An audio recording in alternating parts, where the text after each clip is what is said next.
इंदसदवंदियाणं तिहुर्णविदमधुरविसदवक्काणं अन्तातीदगुणाणं नमो जिनाणं जिदभवाणं कुंदकुंदाचार्य भगवान की जय.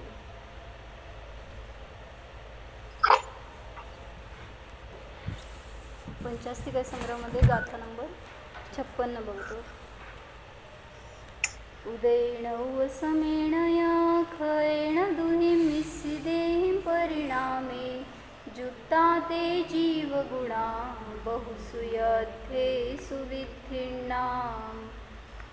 उदयाने, उपशमाने, क्षयाने आणि उपशम क्षयाच्या मिश्रणाने युक्त तसेच परिणामाने म्हणजे स्वभावाने युक्त असे 56 गाथा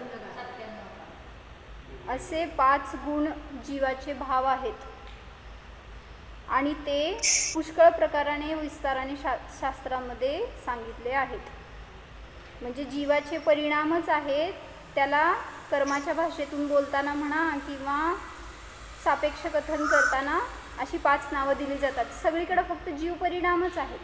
तुम्हाला समजणार नाही की हे उपशम भाव आहेत का क्षयोपशम भाव आहेत का क्षायिक भाव आहेत. आपण सगळं हे कर्माच्या भाषेतून लावतोय म्हणून समजते.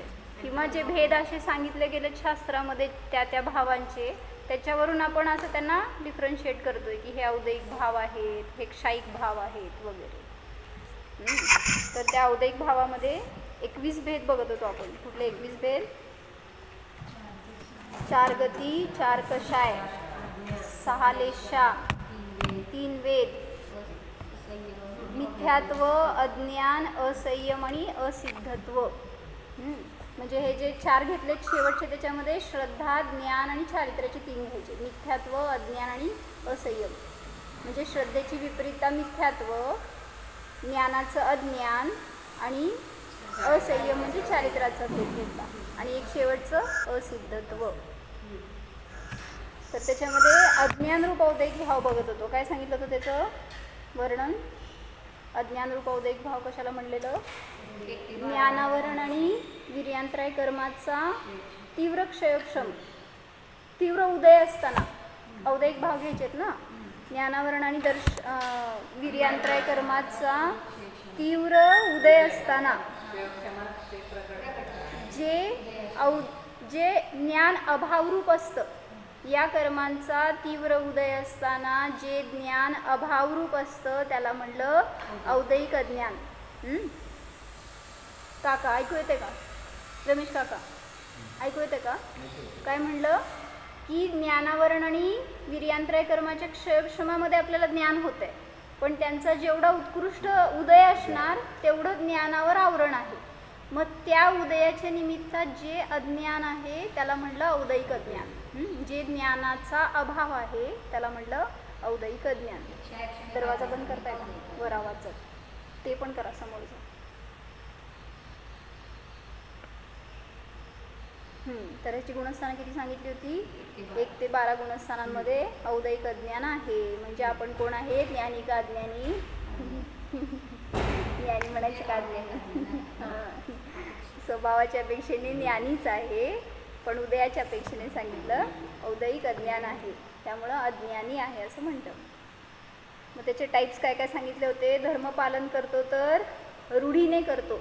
अज्ञानाच्या उदयामध्ये हा जीव धर्म करेल, सगळं दिसेल तुम्हाला धर्मामध्ये आहे वगैरे, पण औदैहिक अज्ञान असल्यामुळं तिथं तो रूढीने करतोय, ज्ञानपूर्वक करत नाही आहे. त्याला म्हणलं रूढीने धर्मपालन किंवा साधर्मीविषयी वात्सल्याचा अभाव, अहंकाराचे परिणाम, परत म्हटलं प्रमादी वर्तन असतं. त्यासाठी जरासं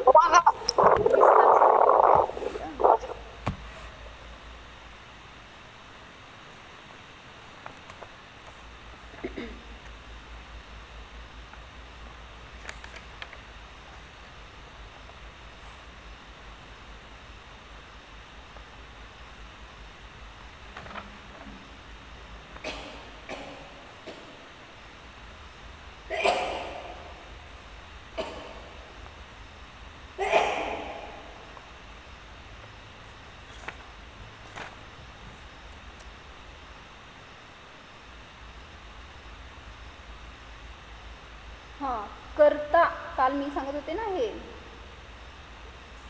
दोषाचा कर्ता पराला मानतो. म्हणजे मला जे काही सुखदुःखाचा उदय येतोय त्याचं कारण परद्रव्य आहे असं मानणारा सुद्धा सांगितलं अज्ञानी आहे. म्हणजे या औदैहिक अज्ञानामध्ये येतं की मी सुखी किंवा मी दुःखी कोणामुळं, परामुळं. मग काल संध्याकाळी सांगितलं का सकाळी सांगितलं मी त्या मुलीचं आणि मुलाचं?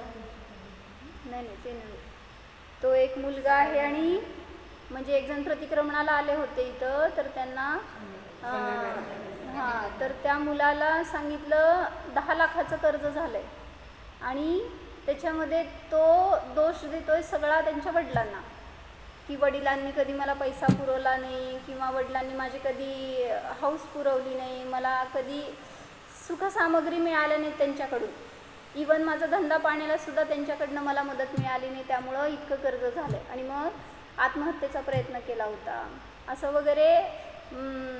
पण त्याच्यामध्ये हे नाही बघितलं की माझ्या कर्मांचा उदय मी भोगतोय. दोष सगळा कुठं द्यायला गेला? पराला. करता पराला मानला, त्यामुळं कधी दुःख संपणार? मग असं त्याला सांगितलं प्रतिक्रमण की मी केलेल्या भावाचं फळ आहे असं विचार करा तर त्याच्यातून सुटणार, अन्यथा तुम्हाला कधीच बहिरंगात दृष्टी असेल तर कधीच सुखाला प्राप्त होणार नाही आणि कधीच ते दुःख संपणार नाही तुमचं, जे की परकृत आहे असं मानताय. कारण एकानंतर दुसरं निमित्त हजरच असतं. त्यामुळं दुसऱ्याला दोष देणं, परिस्थितीला दोष देणं हे औदैहिक अज्ञान आहे. ज्याला कल्याण करायचे तो परिस्थितीपासून विरक्त होतो. स्वाध्याय करायला वेळ नाही किंवा घरात प्रतिकूलता आहे, कसे धर्म करणार, दुःखी आहे असं म्हणतो. त्याला यातून सुटण्यासाठी सांगितले त्या परिस्थितीला दोष न देता, अनिती न करता विरक्तता ठेवा. यातून मला सुटायचे हे भाव अंतरंगात दृढ करा. संयोगापासून पळू नका. संयोगाला दूर करायला जाऊ नका. एका संयोगातून दूर गेला तर नियमाने दुसरीकडे गेल्यावर तसाच संयोग मिळतो. म्हणलं ना, एकांनी एक जण होते त्यांनी सांगितलं की एका घरातून त्यांना बाहेर काढलं शिकत असताना आणि दुसरीकडे गेले तर तिथं पण लोक तसेच भेटले. मग कोणाचा दोष असतो? किती लोकांना दूर करणार असं आपण. म्हणून सांगितलं आपल्यातले दोष दूर करा. तर भगवान सगळ्यांना का आवडते? तो भगवंतांच्या का तुम्ही जवळ जाता? बोलवते का भगवान तुम्हाला या म्हणून? आपल्याला का वाटतं की त्यांच्या जवळ राहावं, त्यांच्या सानिध्य असावं, त्यांच्या जवळ असताना आपल्याला एक आनंद का होतो? तर ते सुभग नाम कर्माचं उदय नाही आता त्यांना, पण तरीसुद्धा सांगितलं. तर त्यांची परिणती कशी आहे त्यानुसार त्यांना ते सगळे जीव त्यांच्याकडे आकर्षिले जातात, आपण सगळे. तर तसं आपल्याला का विकर्षण होतं आहे इतरांचं, किंवा इतर आपल्याला का दूर करतायत? तर आपला दोष आहे एवढं समजून घ्यायला पाहिजे. हे अज्ञान आपल्यासाठी दुःखाला कारण आहे. आदिनाथांना दीक्षेनंतर 1000 वर्षापर्यंत केवल ज्ञान होऊ शकले नाही. का? दीक्षा झाल्यावर सांगितलं ना, कधी दीक्षा झाली, कितव्या वर्षी? वयाच्या 83 लाख पूर्व गेले होते ना, त्या दिवशी हॅपी बर्थडे होता आणि त्या दिवशीच वैराग्य झालं. आणि 1000 वर्षापर्यंत केवल ज्ञान नाही झालं. आणि तेच बाकीचे आत्ताचे झालेल्या तीर्थंकरांना बघतो आपण, लवकर लवकर झालं. मग आदिनाथ पापी होते का? आणि हे सगळे पुण्यवान होते का जास्त? तर योग्यता त्यात त्यांची कर्मांची तेवढे निषेक राहिले होते, एवढंच म्हणलं जाईल. द्रव्य क्षेत्र काल भाव परिवर्तनाला बदलू शकत नाही. ते स्वतंत्र परिणमतात. स्वभावात अनुरक्त झालो तर बाह्य प्रतिकूलता भासणार नाही. म्हणून बाह्य परिस्थितीची अपेक्षाही नको आणि उपेक्षाही नको. काय म्हणले? दोन्ही पण नको. तुम्हाला काय वाटतंय की मला धर्माच्या अनुकूल वातावरण असावं, परिवार असावा, सांगणारे असावेत, किंवा मला सगळं समजावं, हे सगळे पराकडून केलेले या सगळ्या शास्त्र मला अनुकूल असावं, मिळावं, हे सगळी अपेक्षा आहे. अपेक्षेतून तुम्हाला धर्माची साधना होणार नाही.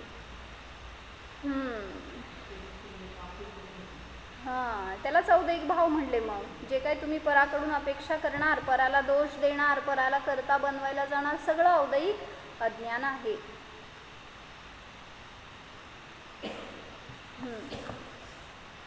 तर तिथं एक असं सांगितलं की औदैहिक भावाने कर्मांची उदिरणा होते. कसल्या? म्हणजे कर्मांचा उदय चालू आहे आणि त्यावेळेस तुम्ही औदैहिक भाव करताय त्यावेळेस काय म्हणलं, आसक्तिरूप परिणाम आहेत, रागद्वेषरूप परिणाम आहेत, तर त्याच्या निमित्तात कर्मांची उदिरणा होते. उदिरणा म्हणजे काय हो? अजून जास्त कर्मांचा उदय दिसतो तुम्हाला. त्यामुळे त्याचा अधिक फळ मिळणार असं.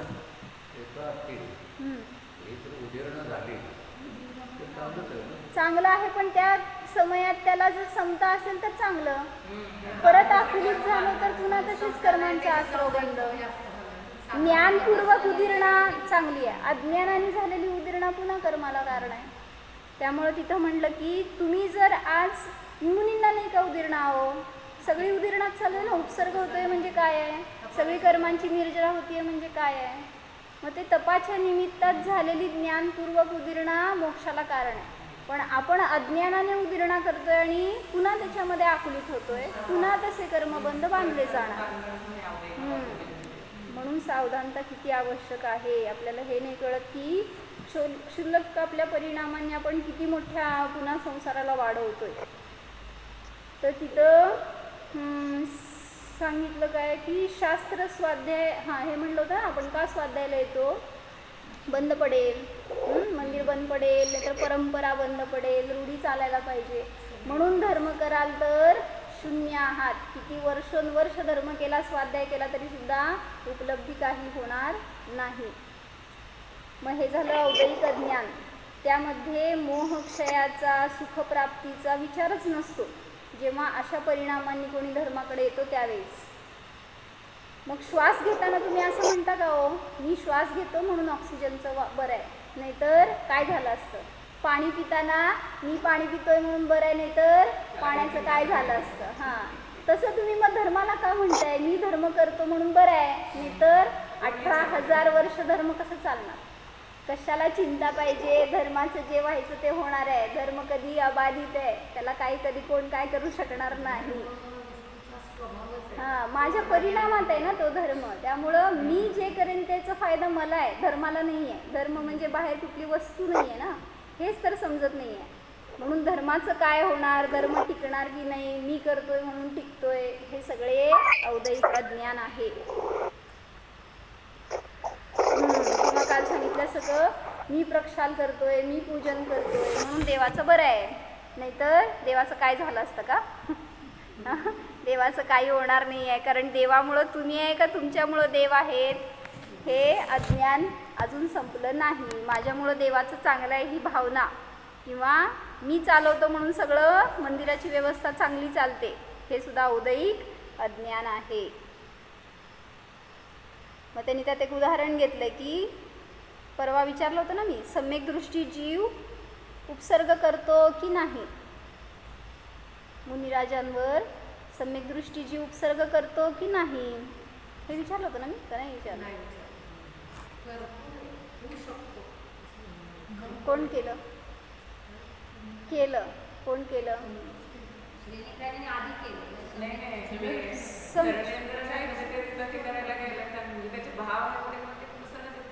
नाही नाही नाही, अडथळा साधनेमध्ये अडथळा करतो की नाही.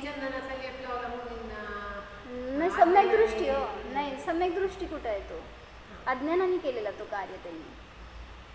सीता कुठं आहे, आली का ज्ञानात.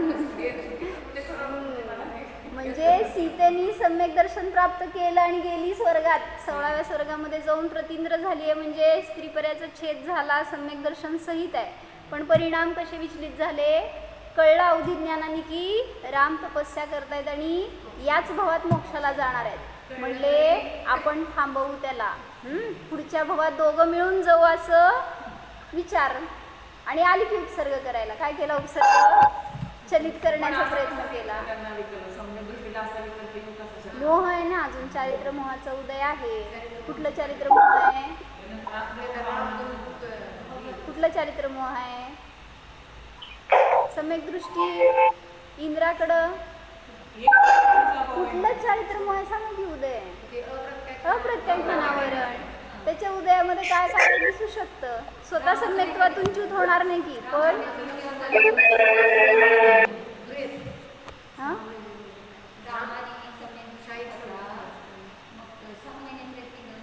हां मोह आहे ना तिथं, तेच की चारित्र्य मोहाच्या निमित्तात त्रुटी आहे, त्यामुळं दिसून येणार. म्हणून ती आली आणि काय केलं? ती नाही, तो प्रतींद्र झाला ना तो जीव आता, आणि तो आला आणि त्या रामाला विचलित करण्याचा प्रयत्न केला, समोर येऊन काहीतरी तसलं दृश्य दाखवलं, परत मोही करण्याचा प्रयत्न केला, पण राम अडीक होते, त्यामुळं ते आत्ताच जाणार म्हणून बसले मोक्षाला. असं पुरुषार्थ तुम्हाला करावं लागणार आहे, नाहीतर कोण तर असते मागं आपल्याला पाय ओढणारे, नाहीतर आपल्याला धरून ठेवणारे. मग हे सगळं औदैहिक अज्ञान आहे.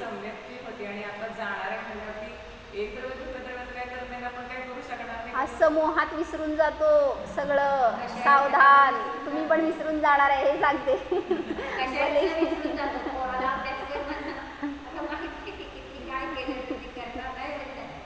आपल्यासारखं होणार नाही, सगळ्याच सम्यक दृष्टीला माहिती आहे की, तरी करायला जाता की नाही धडपडून सगळ्याला. म्हणून उदयामध्ये आसक्त होऊ नका आणि अज्ञानी होऊ नका हे सांगायचं.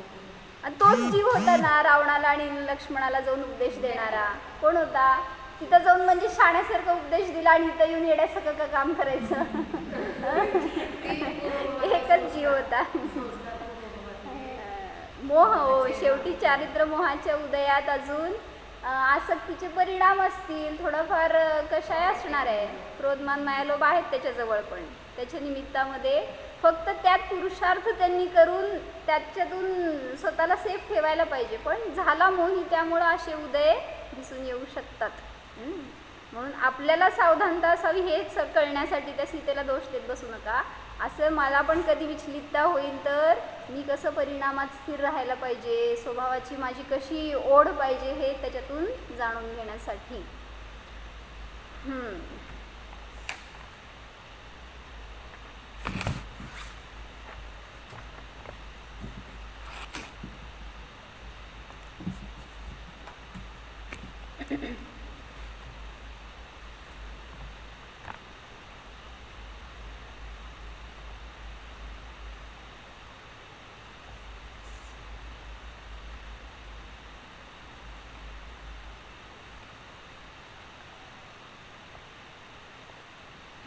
ते एक सांगितलं उदाहरण की भरत बाहुबलीमध्ये युद्ध झालं, दोघं पण सांगितलं तद्भव मोक्षगामी होते. मग अवधिज्ञान पण होतं त्यांना, भरताला अवधिज्ञान होतं, बाहुबलींना होतं का हो? बाहुबली अवधिज्ञानी होते का? बरं बघून घ्या पुराणामध्ये. फक्त सांगितलं भरताला तर अवधिज्ञान होतं.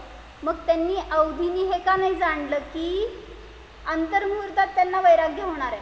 बाहुबलींना युद्ध संपल्यानंतर अंतर्मुहूर्तात वैराग्य होऊन दीक्षा घेऊन निघून जाणार आहे. मग त्यांनी काय युद्ध करायचं? कशाला युद्ध करायचं? आपण लय शाणे, त्यांनी असं का करायचं? म्हणजे का आंधळा होतो मग जीव? असताना पण ज्ञान का वापर करत नाही? तो दोषी, मी नाही. माझ्याजवळ ज्ञान नाही आहे का आता? वेदज्ञान केलंय तरी सुद्धा मोही होतो का नाही? हे शरीर माझं, ह्याला काही त्रास झालं की लगे आपण त्रस्त होतो, दुःखी होतो. तर त्यांनी सांगितलं जर असे झाले असते की भरत षटखंड जिंकून आल्यावर बाहुबलींना प्रेमाने म्हणले असते हे सर्व राज्य तुझं आहे, तू कर, तर बाहुबली स्वतः त्यांना म्हणले असते मला याचा काय उपयोग, मी काय तुझ्यापेक्षा वेगळा आहे का? असं किती शाण्यासारखं आपण लगे बोलायला.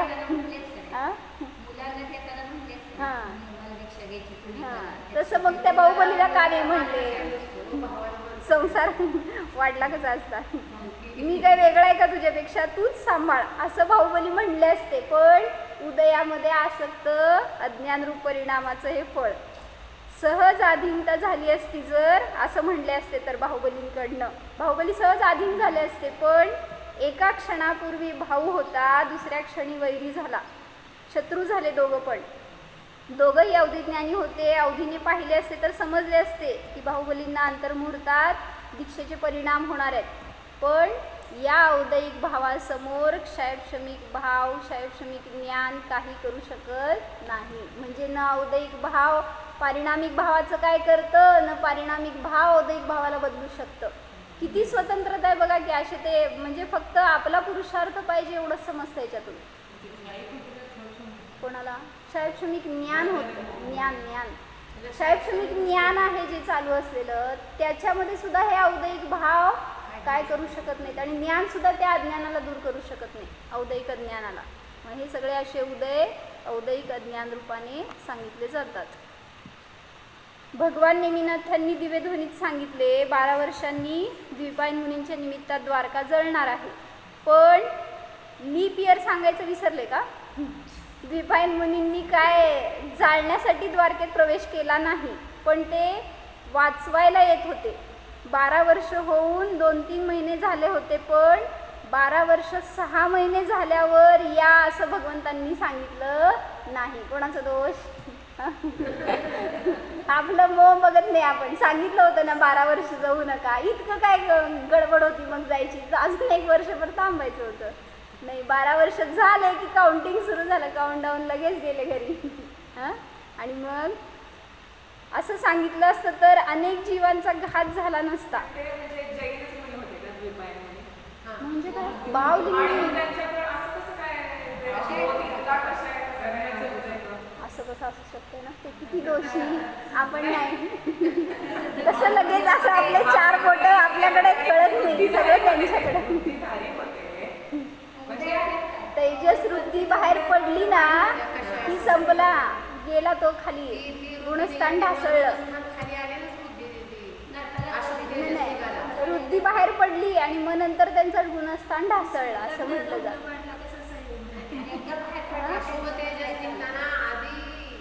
तेजस वृद्धी असणार कोणाला? भावलिंगी संतांनाच वृद्धी असणार. मग ते अशुभ, पण ते वृद्धी असेल तर ते भावलिंगी संतच असणार.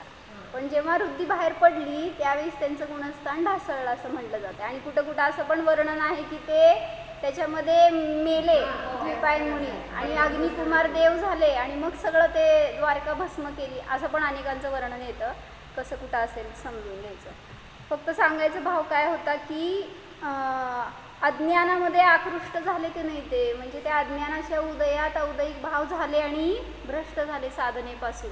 म्हणजे असं किती क्षणिक सगळे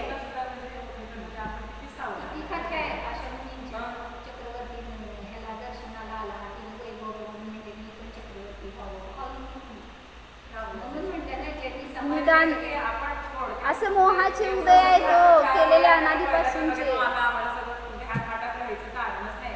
सावधान म्हणून सतत सगळ्याला स्वतःला सतत परिणामांमध्ये सावधान करणं किती आवश्यक आहे. म्हणजे म्हटलं ना, किती वर्षोनवर्ष जरी त्यांनी भावलिंगी संत राहिले तरी सुद्धा असा क्षणिक उदय कसा भ्रष्ट करू शकतो, आपल्याला सुद्धा करू शकतो. याच्यासाठी सगळ्या पुराणातल्या कथा आहेत. 63 शलाका पुरुषांचे सगळ्या काय म्हणते प्रथमान योग का वाचायला सांगितलं आहे. मंगलाष्टकमध्ये त्यांना पण मंगल का म्हटलं आहे. त्यांच्या कथा काय मंगल रूप आहेत का? आपल्याला त्यातून बोध घेतला तर मंगल झालं, नाहीतर ते सुद्धा तुम्ही काय पाहिजे तेवढा गोष्ट उचलणार की एवढा परिग्रह त्यांच्याकडे होता, आमच्याकडे कुठे आहे. म्हणून आम्ही गोळा करतोय. म्हणजे काय म्हणायचं, ज्याला ज्याची रुची असती ना. पांडव संकट होते तरी सुद्धा ते झूट खेळ. मला कळायला काय हरकत आहे, असं रुची अनुसार आपलं उचलतो प्रथमान योगातून. 96,000 राण्या केल्या, आम्हाला करायला काय. सप्तव्यसन त्याला पण आपण म्हणतो.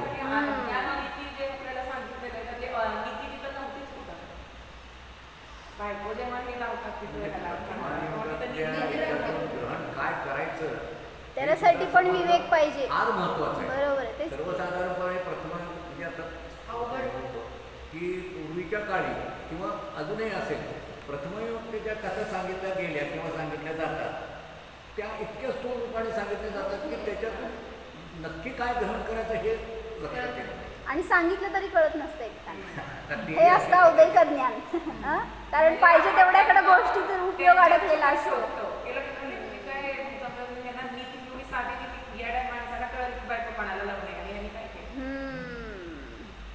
आता सांगितलं ना, रामचंद्रांना माहीत नव्हती का हो अंजना कुठल्या काळात झाली आणि रामचंद्र कुठल्या काळात झाले?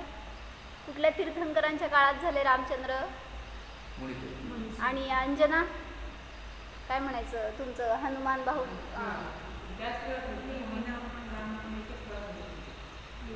हनुमान त्यांचाच भक्त होता की रामाचा ना?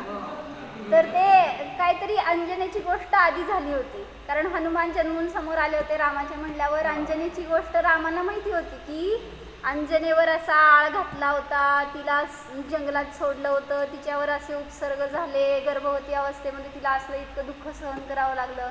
सगळं माहीत नव्हतं का रामाला? तरी रामाने काय केलं? कोण दोषी? रामचंद्र दोषी आडनाव का? म्हणजे सगळं माहिती असताना सुद्धा गर्भवती अवस्थेमध्ये तद्भव मोक्षगामी जीव पोटात 2 सीतेला, तरी पण उपसर्ग झाला की नाही तिच्यावर? कोणाचं फळ? आपल्या औदयिक अज्ञानाचं फळ. का झाले तसे परिणाम?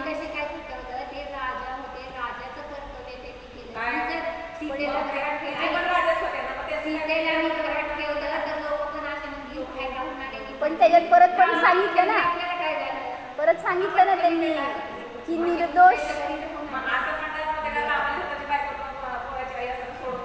ओ शांत व्हा, शांत व्हा. ते दोघं गेलेत आपल्या आपल्या गतीला. म्हणजे तिथं असं पण म्हटलं ना की स्वजनांना निर्दोष असताना दोष देण्याने कोण महान होत नाही. काय होते लाईन? स्वजन को दोष देने से कोई होता नहीं महान, असं काहीतरी ते काव्य आहे ना. स्वजन को दे देने से दंड नहीं हो कोई होता महान, असं काहीतरी असं शब्द आहेत त्यात. म्हणजे मला म्हणायचंय रामचंद्रांना सगळं माहिती असताना सुद्धा अज्ञानाचा उदय म्हणा, हा औदयिक भाव म्हणा, की ज्याच्यामध्ये असे परिणाम झाले आणि तिच्यावर उपसर्ग झाला. पण ती ज्ञानी असल्यामुळे तिची निर्जरा झाली बरं का. रामाला काय सांगितलं? मला सोडलं तरी धर्माला सोडू नको, असं तुम्ही म्हटलं असता का? तुमच्यावर असं प्रसंग असता तर सांगितलं ना सीतेची गोष्ट. त्याच्यासाठी मागच्या भावात ती गुणवती होती आणि तिने मुनींना आळ घातला होता, मुनीवर दोष लावला होता. काय केलं होतं ते? आरिका आणि मुनी. आणि काहीतरी असं वृद्ध महाराज होते आणि तरुण आरिका होती आणि दुसरीकडं आणि त्यावेळेस त्यांना बोलत असताना बघितलं तर दुरून आरोप केला की ह्यांचं काहीतरी वेगळं चालू आहे. आणि जाऊन गावात सगळ्यांना सांगितलं, जाऊन सांगितलं की ते मुनी आणि आरिका असं बोलतायत. आणि मग आळ घातला ना तो, मग त्यामुळं सगळ्यांनी निंदा केली त्या मुनी आरिकांची. अपवाद झाला गावामध्ये सगळ्यांकडून त्या मुनींचा, त्या त्यागींचा, आणि त्याचं फळ हिचा अपवाद झाला. म्हणजे निर्दोष असताना त्यांच्यावर आळ घातला, त्याचं फळ स्वतः निर्दोष असताना तिच्यावर आळ आला आणि सगळ्यांकडून तिरस्कृत झाली किंवा दूर जावं लागलं तिला पण. आणि मग नंतर पुन्हा पश्चाताप केला तिने, जाऊन प्रायश्चित्त घेतलं, त्याचं फळ हिला सम्यक्त्वातून च्युत नाही झाली ती, त्यामुळं ती स्थिर राहू शकली. असं सगळी गोष्ट आहे. तर ते कशासाठी सांगायचं होतं? जिथं औदयिक अज्ञानाचा प्रभाव आहे तर तिथं अशा प्रकाराने आपण पण कधी त्या पर्यायामध्ये चलित होऊ शकतो, म्हणून आपली सावधानता ठेवा.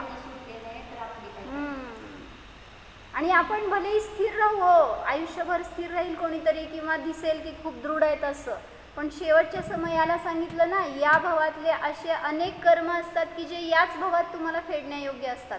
त्यामुळं त्या कर्मांची उदिरणा चालू असते, आयु कमी राहिलेली असते. त्यामुळं आणि बघा की या भवातले कर्म जेवढे फेडायचे आहेत ते खूप जास्त राहिलेत आणि आयु तुमची थोडी राहिली आहे. काय होणार? त्यालाच म्हणतात उदिरणा. आणि मग अशी उदिरणा सुरू झाली की परिणाम चंचल होतातच. त्यावेळेस तुम्हाला कोणाचं पटत नाही, कोणी सांगितलेलं तुम्ही ऐकू शकत नाही, तसं वागू शकत नाही. त्या समयात खूप कशी राहणार सांगा की स्थिरता? जरी आयुष्यभर तुम्ही केली आहे, साधना केली आहे, दृढ राहिला तरी सुद्धा तो काळ डेंजर असतो, म्हणून त्याला डेंजर झोन म्हणतात. त्याच्यामध्ये म्हणून आम्हाला नेहमी सांगतात ना, आपली समाधी साधण्यासाठी धर्मामध्ये पुरुषार्थ करा. दुसऱ्या कुठल्या गोष्टीसाठी नाही. मला माझ्या अंतिम समयापर्यंत माझं ध्यान सगळं स्थिर राहो, स्वतःची जाणीव राहो, त्याची ओळख सतत राहो, ह्याच्यासाठी म्हणून आपल्याला साधना करायची आहे. नाहीतर औदैहिक अज्ञान तर येणारच आहेच. 12व्या गुणस्थानापर्यंत आहे म्हटल्यावर कुठेही मरताना अज्ञान आहेच. आणि ते फळ तुम्हाला द्यायला येईल पण कदाचित उदय, पण तिथं आपण मोही व्हायला नको. म्हणजे एक औदैहिक भाव दुसऱ्या औदैहिक भावाला बदलू शकत नाही हे सांगायचं आहे. तिथं दिसलं होतं की अंजनेला तिच्या शीलकथेमध्ये काय काय उदय भोगावे लागले होते हे माहिती होतं, तरी सुद्धा रामाने असा निर्णय घेतला का, कारण ते औदैहिक भाव या औदैहिक भावाला बदलू शकत नाहीत. पारिणामिक भावाला पाहिलं तरच औदैहिक भावामध्ये आपला उपयोग जाणार नाही. परत ती पण एक कथा सांगितली की शांतीनाथ भगवंतांचा जीव पूर्वभावामध्ये राजा राणी होते आणि त्यांना 2 मुलं होती आणि ती दोन्ही मुलं एकाच दासीवर आसक्त झाली. इला इला इला हां बरं.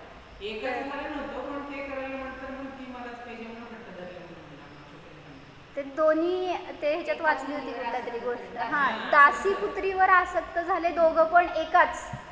मग त्यावेळेस ते आई वडिलांचं परिणाम असे की तुम्ही राजकुमार आहात आणि दासीच्या मागं का लागलाय, आणि ते पण एकाच दासीच्या मागं. म्हटले आपल्या कुळाला कलंक लावू नकात. त्यांनी खूप समजावून सांगितलं, धर्माची महिमा दाखवली, इतक्याच राजकुमारी आणून समोर ठेवल्या, ह्यांच्यापैकी कोणी तुम्ही सिलेक्ट करा. पण औदैहिक भाव, अशी तीव्र मोहाचा कुठल्या औदैहिक भावाचा उदय सांगा त्या पोरांना कुठल्या औदैहिक भावाचा? होय होय होय सांगते होय. त्या मुलांना असा उदय आला, कुठले औदैहिक भाव? एकाच दाशीची दोघं पण मोही झाले. औदैहिक भावाच्या 21 भेदातला कुठला भेद? वेदच की ऑब्विसली, कारण वेदामध्येच आसक्ती होतीये स्त्रीशी. आणि त्यावेळेस तिथं त्या औदैहिक भावाच्या निमित्तात आई वडिलांना सुद्धा त्यांनी गौण केलं. म्हणले की तुम्ही काहीही म्हणा, आम्ही तिच्याशीच लग्न करणार. आणि दोघं जण अडून बसले. मग शेवटी दोघांना आई वडिलांना उपाय सुचेना, दोघं हेल्पलेस झाले. आपण काय करू शकतो? आपण असे काय संस्कार चुकीचे घातले त्यांच्यावर? आणि मग पश्चाताप करू लागले आणि शेवटी हिरा घेऊन आत्महत्या केली. आणि मग दुसऱ्या दिवशी लेटर लिहून ठेवलं होतं की तुम्हाला जिनधर्माची औदैहिक भावच आहे. तेच की, म्हणूनच तेच तर घटवायचं आहे. शांतीनाथ झाले नंतरच्या भवांमध्ये अनेक भवापर्यंत असे आत्महत्येचे मग परिणाम चालू राहतात. एका भवात केली तर त्यांना कुठला औदैहिक भाव सांगा? 21 भावातला शांतीनाथांच्या त्या जीवाला कुठल्या औदैहिक भावाचा उदय, कुठल्या कर्मांच्या उदयात असे भाव झाले?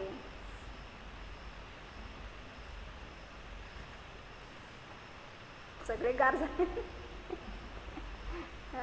कुठले औदैहिक भाव? 21 भेद आहेत ना, 21 भेदातले कुठले औदैहिक भाव त्यांना? मिथ्यात्व आहेच ना, मिथ्यादृष्टी जीवच आत्महत्येचे परिणाम करतोय, नाही तर दुसरा कोण करणार नाही. सम्यक दृष्टी जीवाला आत्मघाताचे भाव होत नसतात. तर सगळ्यात मोठं मिथ्यात्व आहे. त्याच्या पुढं आहेतच मग कशाय चारित्र मोहनियाचं जे काय असेल उदय तो. परत लेश्या आहेत, वेद आहेत. हे सगळ्या उदयामध्ये सांगितलं त्यांनी आत्महत्या केली आणि लेटर लिहून ठेवलं होतं की आम्हाला अशा जिनधर्माला दोष लावणाऱ्या गोष्टींमध्ये अडकायचं नाही, किंवा आमच्या मुलांवर आम्ही केलेल्या संस्काराचं फळ आम्हाला असं मिळते तर आम्ही स्वतःचा धिक्कार करतो, असं म्हणून त्यांनी आत्महत्या केली. हे लेटर वाचलं की दोघांना वैराग्य झालं. म्हणजे हे मरायचे होते, मग हे दीक्षा घ्यायचे होते, असताना नव्हते घ्यायचे. म्हणजे सुखासुखी त्यांना जगायला पण मिळालं नाही, मरायला पण मिळालं नाही. आणि मग त्या भावाच्या निमित्तात त्यांना तर वैराग्य झालं आणि दीक्षा घेऊन असं कल्याण केलं की त्याच भावात मोक्षाला गेले. हरिता काकी कोण? ती 2 मुलं जे दासीवर मोही झाले त्यांनाच वैराग्य होऊन त्यांनी दीक्षा घेऊन साधना केली तर मोक्षाला गेले. आणि आकुलता नुसती केली की ह्यांनी असं का करतायत, त्याचं फळ आत्महत्येचे भाव झाले आणि 10 भव फिरावं लागलं नंतर मोक्षाला गेलं. एकदा दासीच्या जन्मेपर्यंत काय करणे आणि असा पुरुषार्थ केला की त्याला फळ मोक्ष. कधी परिणामांचं म्हणजे किती हे आहे ना. बघा की आपली स्टोरी कशी असणार आहे. त्यांचं तर आपल्याला माहीत कळायला लागलं, हे भगवंतांच्या दिवेध्वनीतनं कळलंय म्हणून. आपण पण जाऊन उभा राहावं कुठल्या तरी भगवंतांच्या समोर शरणात. आपले तर ह्याच्यापेक्षा भयंकर भाव असणार आहेत एकापेक्षाही. आणि आपण असे उदयिक भाव केलोय, त्याचंच फळ इथं जन्मलोय आत्ता. आणि अजून पण तशाच औदयिक भावामध्ये आकृष्ट होतोय. म्हणून सावधान किती राहायला पाहिजे हे सगळ्या यात प्रथमान योगाच्या गोष्टींमधून कळतं. म्हणून कुठलेही असे क्षणिक औदयिक भाव करतो आणि आपण मोही होतो, दुःखी होतो आणि त्याचं फळ परत आपल्यालाच भोगावं लागतं. म्हणून स्वभावात सावध राहा. तर उदय तर येणार आहेत, ते निघून जाणार आहेत, त्याचं कार्य त्यांच्यामध्ये चालू आहे. आपण न्यायिक राहणं हे आपलं कार्य आहे. म्हणून जाणा.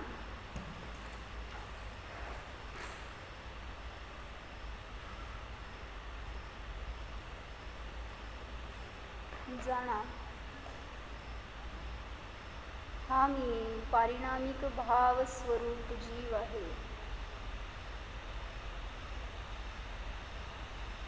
या माझ्या स्वभावामध्ये कर्मांचा उदय नाही, उपशम क्षय क्षयक्षम नाहीच. कर्माचा कुठे स्पर्शच नाही अनुभवा. चेतना स्वतंत्र आहे, नित्य ज्ञाता आहे. जाणण्यामध्ये मला कोणतीही बाधा नाहीच. स्वला जाणा, मी जीव आहे. न्यायकोहम अस्पर्शी स्वर्गोहम औदयिक भावरहितोहम. ओम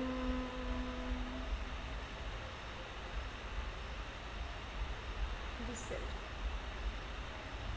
नमो हरिहंताणे.